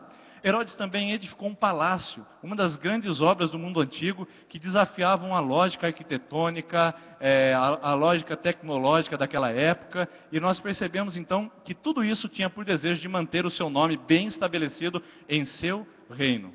Um menino, numa manjedoura, foi capaz de desestabilizar toda a estrutura emocional desse homem, ao ponto de ele mandar matar todas as crianças com menos de 2 anos, quando os magos não trouxeram a notícia quem era o menino Jesus. Veja só, e se nós olharmos então para essa história, nós podemos perceber que diante do desejo de fama, diante da sua neurose de traição, o Natal para Herodes era um risco. O Natal para Herodes era um risco. Jesus numa manjedoura era um risco, uma ameaça iminente a Herodes. Queridos, Herodes é sinônimo de orgulho, de soberba e de também autocontrole. Herodes é sinônimo de orgulho, de soberba e de autocontrole. Será que ainda hoje existem comportamentos semelhantes ao de Herodes? Será que pelas nossas atitudes e ações nós nos enquadramos em comportamentos parecidos com Herodes? É provável que você não tenha construído um grande palácio ou não tenha mandado matar crianças como Herodes fez. Mas é provável que você, nesse exato momento, sinta-se ameaçado por entrar pela primeira vez numa igreja evangélica. É provável que você sinta-se ameaçado quando nós falamos que Jesus é Senhor. E, portanto, você perderá o senhorio da sua vida quando você consagrar o seu coração a Jesus. É provável que você se sinta ameaçado, na mesma proporção que Herodes, quando nós falamos que Jesus é o único caminho, a única verdade e a única vida, por você entender que as suas tradições ou os seus conceitos não se encaixam a isso. Por isso, quando nós falamos em Jesus, Senhor e Salvador, alguns de nós têm reações parecidas com a de Herodes, ao ponto de recuar, ao ponto de resistir e de se sentir ameaçado ou ameaçados no status, na tradição e nos conceitos. Então, a primeira atitude é dar um passo para trás e resistir à manjedoura. Resistir ao Deus que toca a humanidade, simplesmente porque nos sentimos ameaçados na estrutura e no equilíbrio da vida que nós temos levado até agora. Eu quero dizer uma coisa para você. Se você deixar Jesus entrar no seu coração, pode ter certeza que o seu mundo pessoal irá se desorganizar. Com certeza, tudo entrará no eixo. Sabe por quê? Porque nós vivemos na contramão do mundo. O homem sem Deus está em caos. O evangelho do reino é que coloca o homem no caos. Só que na nossa perspectiva, quando aceitamos Jesus, o maior tem que se tornar menor, o primeiro tem que ser o último, aquele que quer ser exaltado seja humilhado, o que quer ser servido seja servido. Essa lógica do reino é invertida exatamente para mostrar que o homem sem Deus está em caos. O homem com Deus entra em ordem. Por isso, se você aceitar Jesus e receber Jesus no seu coração, é bem provável que haja uma desordem na sua vida pessoal, porque somente assim Deus pode colocar o seu coração e a sua vida de novo no trilho, no prumo correto, que Ele sempre planejou para a sua vida e para o seu coração. Não somente isso, mas Herodes tinha o desejo do autocontrole. Quantos de nós também temos essa dificuldade de nos entregar totalmente a Deus? Por quê? Porque ao nos entregarmos a Deus, nós somos convidados a uma confiança cega. Ao nos debruçarmos em Deus, nós somos convidados a nos lançarmos no escuro. Confiar em Deus no mundo que nós vivemos hoje, no mundo do consumismo, no mundo do capitalismo, no mundo do relativismo, no mundo de todos os ismos que nós conhecemos, confiar em Deus é se lançar no escuro. E é exatamente isso que a Bíblia nos convida a fazer. Salmo capítulo 37, versículo 5 diz assim: entrega o teu caminho ao Senhor, confia nele e o mais Ele fará. É isso que nós precisamos, uma confiança cega, uma confiança que não pergunta o porquê, o para quê, o para onde, mas simplesmente que se entrega à presença de Deus. Não estou fazendo apologia à ignorância, queridos. O homem tem que ser letrado, conhecedor, tem que ser consciente, tem que tomar decisões conscientes. Porém, com o que diz respeito à fé, a nossa vida, ela coloca um obstáculo, uma interrupção, dizendo: até aqui você conhece, do lado de cá é fé, é confiança, é entrega total e absoluta. Só que no nosso comportamento herodiano, nós não conseguimos perder o controle. Perder o controle da família, perder o controle da vida financeira, perder o controle da religiosidade, perder o controle da minha existência. Isso está fora dos meus padrões normais. Mas é exatamente isso que Deus pede para você essa noite. Perca o controle. Entregue o controle a Deus. Deixe-o dominar. Deixe-o reinar sobre a sua vida. Não se sinta ameaçado quando o Senhor quiser conduzir o seu coração. Não se sinta resistente quando Deus pedir as rédeas da sua existência. Não se sinta constrangido quando Deus pedir o tudo de você. Isto é confiança. Deus está nos convidando a tomarmos atitudes diferentes da de Herodes, a confiarmos absolutamente no seu poder. Uma confiança cega, que perde o controle, que perde a autossuficiência, que diz: importa que ele cresça e que eu diminua. É isso que nós precisamos. É isso que nós precisamos entender como a reação do Natal correto. Não a reação do governo de Herodes, mas uma reação sincera. Queridos, não existe 99% de confiança. Ou você confia em Deus por completo, ou é provável que você não confie em nada. Deixa eu usar um exemplo para que você possa entender isso. Suponhamos que você vai viajar agora no final do ano. E você levará sua família toda. E você deixará a chave da sua casa para uma pessoa cuidar. Então eu lhe pergunto: e aí? Essa chave que você deixará aos cuidados de fulano, você confia nele? Você diz assim: olha pastor, eu confio em 99%. Não é suficiente confiar 99%. Não é verdade? Porque ninguém confia no outro 99%. Ou nós confiamos, ou nós desconfiamos. O nosso maior problema é do que diz respeito a Deus. Nós confiamos às vezes 70, 80, 99, 99,9%. Mas não confiamos totalmente na sua direção, na sua vida. E mantemos as rédeas da nossa direção, na nossa vida, na nossa família, na nossa condução. Afinal de contas, parece que nós sabemos melhor o que fazer do que o nosso próprio Criador e o nosso próprio Deus. Será que temos atitudes que se assemelham a de Herodes, que mantém um coração ameaçado e resistente a Jesus, ou um coração ameaçado e de autocontrole que não quer perder o autocontrole? Vale a pena refletirmos sobre isso. Em segundo lugar, nós temos a reação da religião. Se você anotar comigo os versículos 4 a 6, você perceberá que Herodes convocou os escribas e os doutores da lei para fazer uma pesquisa, uma consulta a eles. Aqui é a voz da religião. A voz da religião se levantou para identificar e para mostrar o Natal, o menino Jesus na manjedoura. Quem eram os escribas, quem eram os doutores da lei? Escriba, queridos, é muito mais do que aqueles copistas que ficavam transferindo letras de um manuscrito para outro. Os escribas não tinham serviço de secretariado. Os escribas, na verdade, essa palavra, que em hebraico tem um tom de sábio, significa aqueles que interpretavam a lei. Os escribas eram, ao mesmo tempo, estudiosos e professores da Torá e da Tanakh, que eram os livros conhecidos pelos judeus, livros inspirados pelo próprio Senhor. Então, o escriba, ele não estava ali meramente para ser alguém que copiava, mas alguém que interpretava a lei mosaica. Por isso, estes escribas tinham poder, tinham autoridade sobre a religião. Aliás, juntamente com os fariseus, juntamente com os saduceus, os escribas mantinham o poder da religião em suas mãos.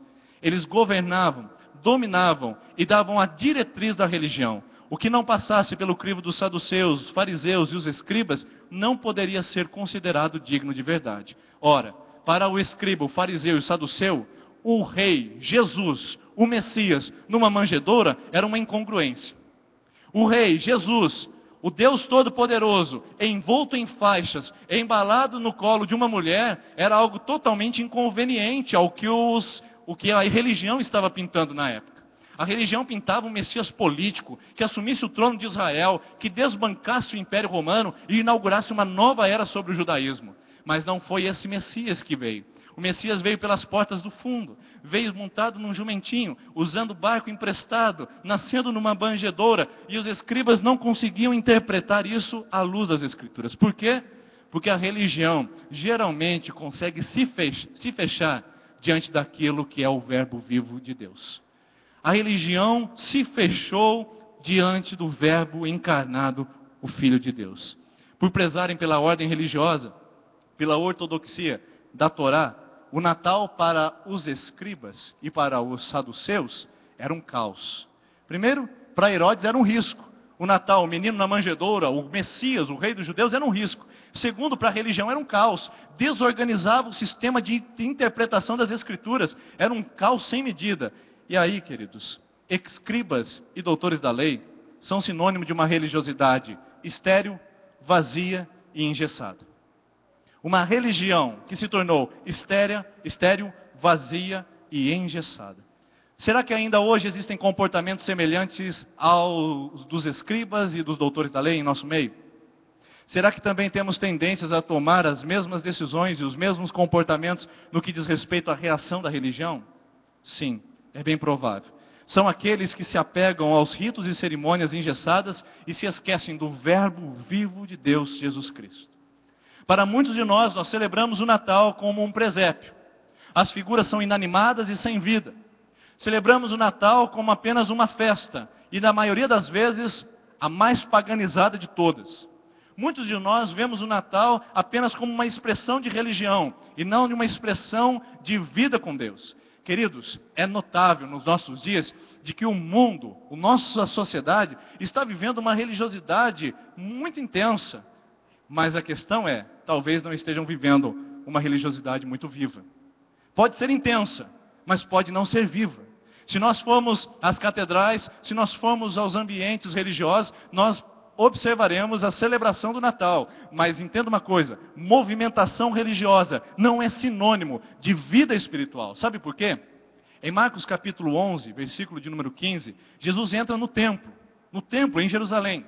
E quando Jesus entra no templo, ele não se assenta junto com os fariseus, ele não se assenta com os escribas, ele não aplaude a religiosidade da época. O que Jesus faz? Derruba as mesas dos cambistas, expulsa aqueles que negociavam no templo e declara a desordem completa e diz: vocês estão transformando a casa do meu pai num covil de salteadores. Veja só qual é a atitude de Jesus diante de uma movimentação religiosa intensa. O que ele faz? Ele derruba as mesas e expulsa os negociadores. Talvez é isso que nós estejamos precisando em nossos dias atuais. Uma reforma do que diz respeito àquilo que nós chamamos de religião. Porque muitos de nós estamos vivendo uma religiosidade vazia, sem significado, estéril, que não provoca nada além do que mero cerimonialismo e ritualismo.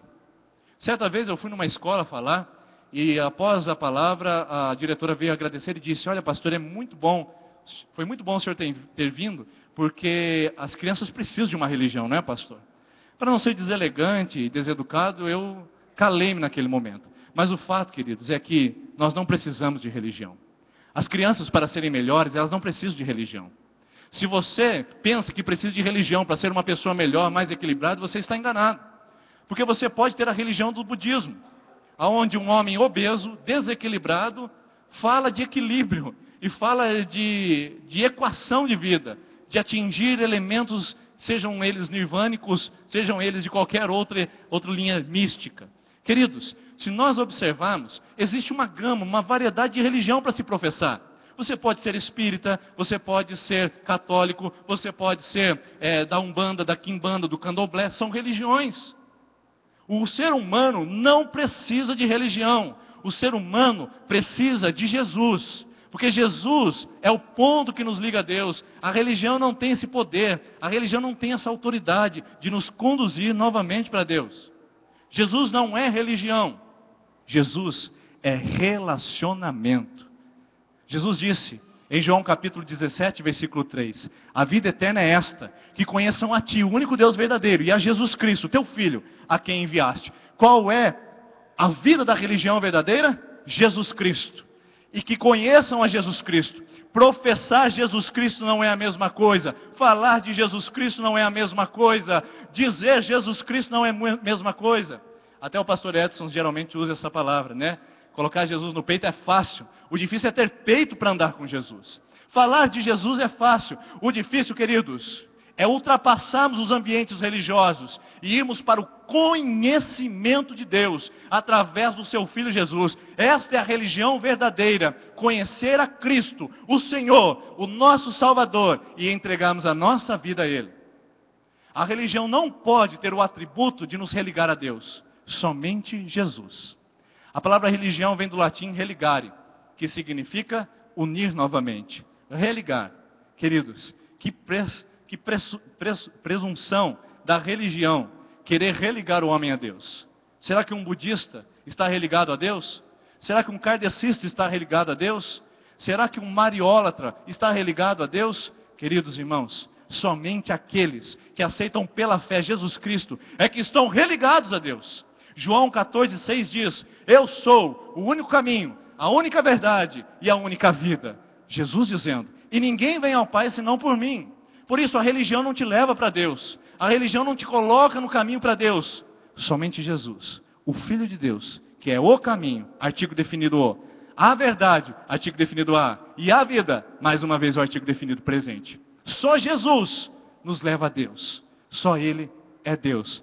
Portanto, só Ele pode nos conduzir a Deus. Não se perca no meio da religião.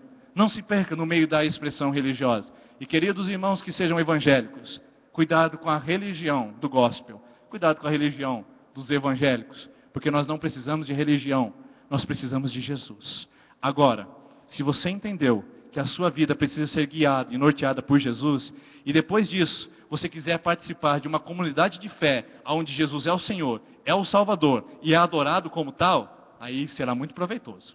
Mas se você não entender que Jesus é o relacionamento nosso com Deus e quiser participar de uma religião, isso pode ser prejudicial para o seu coração.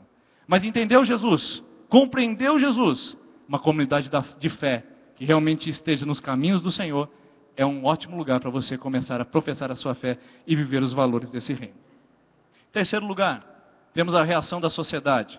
Esse texto subentende-se o que aconteceu em Belém. Jesus nasceu numa manjedoura porque na cidade de Belém não havia mais lugar na hospedaria. Os hotéis estavam lotados, não havia mais reservas. Ninguém estava conseguindo mais suportar a quantidade de pessoas que estavam subindo para o recenseamento do povo de Israel. Quando então Maria e José chegam até Belém, eles batem de hospedaria em hospedaria, mas ninguém os recebe, porque não havia espaço para eles. Então eles vão até vão até a uma estrebaria, um lugar onde se guardavam os animais, um coxo de animais, e ali, onde os animais se alimentavam, com a palha ainda por cima, eles colocam Jesus, o Filho de Deus, o Rei dos Reis e o Senhor dos Senhores. Veja só, Belém não deu e não teve espaço para o nascimento do Rei dos Reis e do Senhor dos Senhores. Belém ficava 10 quilômetros ao sul de Jerusalém, perto, mas não havia espaço para o Rei dos Reis e o Senhor dos Senhores. Belém era conhecido como a Casa do Pão, Beit Lehem, que significa Casa do Pão. E Jesus, o Pão da Vida, não tinha espaço na Casa do Pão. Olha a contradição. A Casa do Pão não recebeu o Pão da Vida. Será que hoje nós podemos ver atitudes como dos belemitas em nossos dias atuais? Será que podemos ter atitudes como dos belemitas em nosso coração? Porque por estarem preocupados demais em oferecerem acomodações às outras pessoas, talvez de uma linhagem mais nobre, rejeitaram aqueles que carregavam Jesus, o Rei dos Reis e o Senhor dos Senhores em seus braços. Queridos, o que nós precisamos entender disso é que muitas vezes o nosso coração, ou em nosso coração, não há espaço para o pão da vida nascer. Nós somos templo do Espírito Santo. E muitas vezes esse templo não tem espaço para o Filho de Deus nascer. Estamos tão ocupados com muitas coisas, estamos tão plenos de tantas coisas, que não existe um espaço para que Cristo nasça no nosso coração. Para que possamos acomodar carinhosamente, pela fé, o Filho de Deus no nosso coração e na nossa vida. Podemos ter atitudes como da sociedade. Podemos ter atitudes como aqueles habitantes de Belém. Podemos fechar as portas para o Filho de Deus. Podemos fazer isso. E podemos sofrer os prejuízos inevitáveis dessa resistência ou dessa ocupação indevida do nosso coração. No nosso coração só tem um trono. Só Cristo pode sentar nele. Ou Cristo está sentado, ou Cristo está destronado. No nosso coração só há espaço para um rei. Ou Jesus reina, ou Mamon reina. Só há espaço para um Senhor. Ou Deus reina, ou outros deuses reinam. Por isso, entregar a nossa vida 99% a Jesus e deixar um pedacinho do trono do nosso coração para outros deuses é entregar nada ao Senhor. É nesse sentido que nós precisamos então assumir uma responsabilidade diferente, sabendo que nós muitas vezes estamos ocupados demais com outras tarefas, ocupados com os nossos negócios, ocupados com seus interesses, ocupados com os nossos filhos, com as nossas famílias, ocupados com a nossa religião, ocupados com muitas coisas, e nos esquecemos da essência, que é estar aos pés do Senhor Jesus. Lembra-se de Marta? Marta corria de um lado para outro. Jesus disse: Marta, você anda atarefada e preocupada com muitas coisas. Uma coisa é necessária. Esta é a Maria que escolheu a boa parte. Queridos irmãos, escolhamos a boa parte. Escolhamos a boa parte. Nós temos escolhido o refúgio desse mundo, queridos. Nós temos sido fúteis. Nós temos tido atitudes totalmente desinteressadas da palavra e da verdade de Deus. Voltemos para o Evangelho verdadeiro. Voltemos para Cristo. Nos desocupemos das outras tarefas e estejamos apenas incumbidos de uma tarefa apenas: estar aos pés de Cristo, ouvindo a sua voz, experimentando a sua presença e desfrutando do seu amor. É isso que precisamos, é disso que nós necessitamos. Mas também existem aqueles que estão cheios demais. A Belém estava cheia de pessoas, talvez nobres, realezas, pessoas da alta linhagem, sacerdotes que iam para se recensear. Agora, muitas vezes o nosso coração também está cheio demais. cheio de egoísmo, cheio de rancor, cheio de mágoa, cheio de dor, de ódio, cheio de desejo de solidão, de depressão. Às vezes nosso coração está cheio de muitas coisas. O convite para você essa noite é se esvaziar. Esvazie o seu coração. Deixe o seu coração simples, preparado para que o Rei Jesus possa nascer na sua vida, para que o Rei Jesus possa tocar o seu coração. Jesus não pode entrar num ambiente que está cheio e que já está ocupado. Desocupe seu coração, em nome de Jesus, e deixe o Rei Jesus entrar e reinar. Em último lugar, queridos, nós temos a reação dos magos do Oriente. Se você notar comigo Mateus capítulo 2, versículo 11, você perceberá que magos vieram do Oriente para adorar Jesus. Quem eram esses magos? Eram homens dotados de conhecimento e de sabedoria.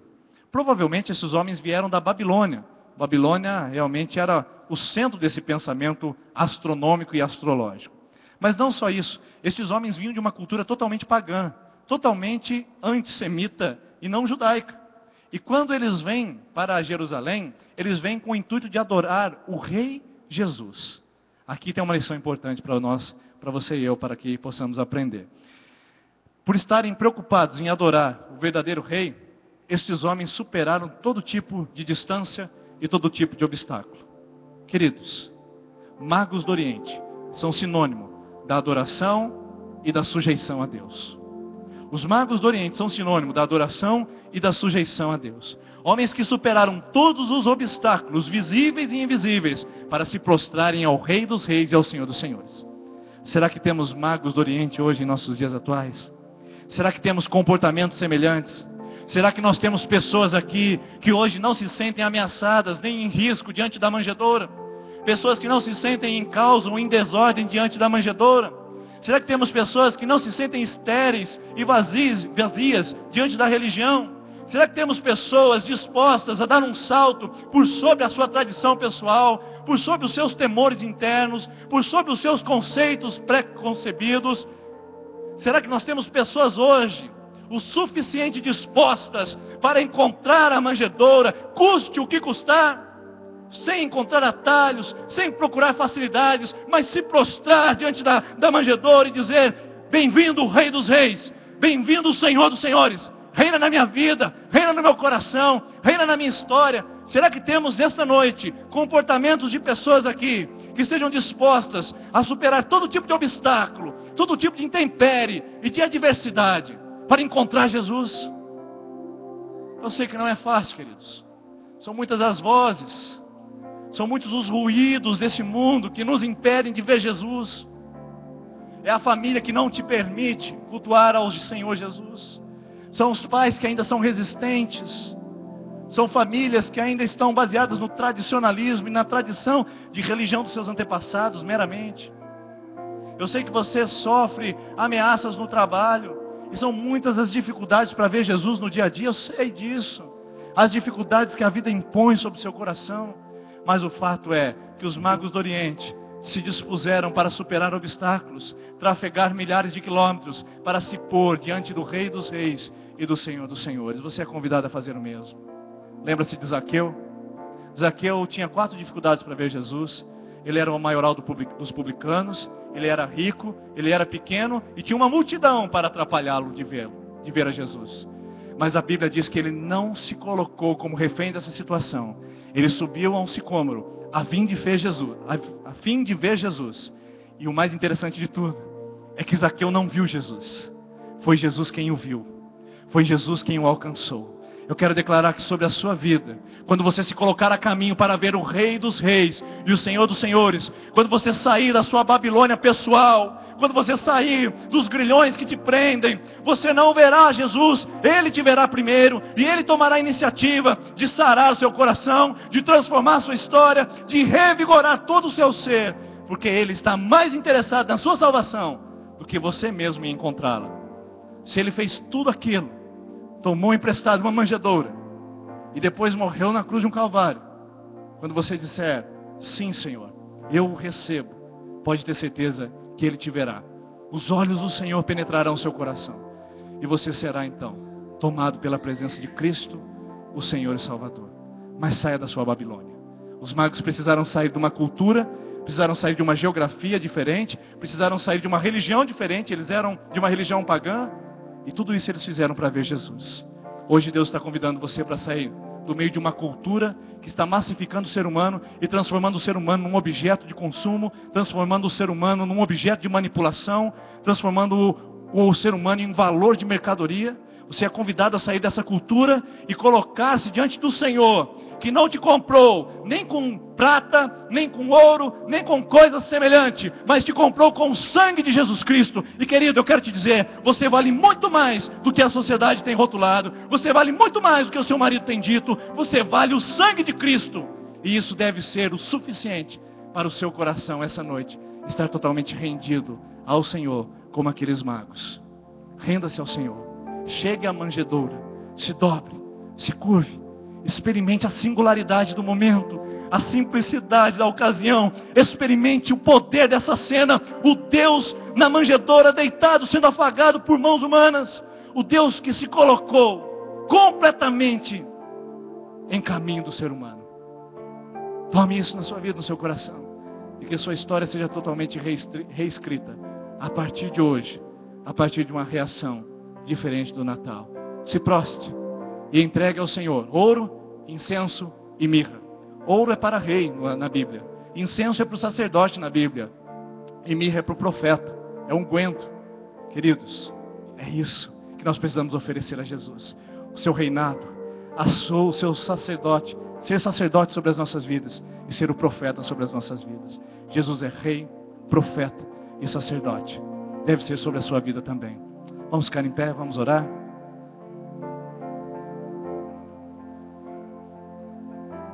Estas são reações ao Natal. Você vai ter o Natal do consumo sobre a sua vida. Vai ter o Natal de Herodes. Ou talvez o Natal dos escribas. Talvez você prefira o Natal de Belém. Mas essa noite, em nome de Jesus, que o seu coração esteja totalmente inclinado ao Natal dos magos do Oriente. Um Natal que nos leva a prostrar-nos, a rendermos-nos e reconhecermos a autoridade do Senhor Jesus. Eu quero que você, onde está no seu lugar, que quer se render ao Senhor Jesus essa noite, erga uma das suas mãos. Eu quero orar com você. Você quer se render a esse Jesus, quer se entregar a esse Jesus em que nós estamos falando, para que ele não seja uma história, para que ele não seja um personagem num presépio, para que ele seja vida no seu coração. Erga uma das suas mãos. Erga uma das suas mãos, nós vamos orar. Senhor, aqui estão vidas nesse momento se rendendo a Ti, que reconhece o evento da manjedoura como um evento do Senhor tocar a humanidade, de o Senhor nos considerar valiosos, de o Senhor nos considerar, ó Deus, pessoas que precisam de Ti. Por isso, Pai, receba cada mão levantada, cada coração que está queimando com a Tua presença, receba essas vidas, e que Jesus, o Senhor, hoje faça um Natal dos mais preciosos na vida dessa pessoa. Que o Natal dessa pessoa que ergueu uma das suas mãos não seja dia 25 de dezembro, mas que o Natal dessas pessoas seja hoje, dia 9 de dezembro, onde o Senhor mudou as suas histórias e recuperou seus corações para Ti. Pai, obrigado por cada vida que aqui esteve. Permita-nos celebrar o Natal da maneira dos magos, prostrados e rendidos a Ti, em nome do Senhor Jesus. Amém. Amém. E durante esse mês teremos muita coisa ainda para tributarmos ao Deus Rei, Senhor dos Senhores. E você é convidado, terça-feira nós temos a cantata. Quero lembrar você que nos visita pela primeira vez, não esqueça de passar lá no Espaço Integração, nós temos uma lembrancinha para te entregar. E faça a sua aquisição da mesa lá do seu lugar para a ceia ágape, a noite do preto e branco. Recebam a bênção. Que a graça maravilhosa de Jesus e o grande amor de Deus, o Pai, que as consolações do Espírito Santo repousem sobre a sua vida, meu irmão, hoje e sempre. Amém. Dê um abraço na pessoa que está ao seu lado e uma semana de vitória.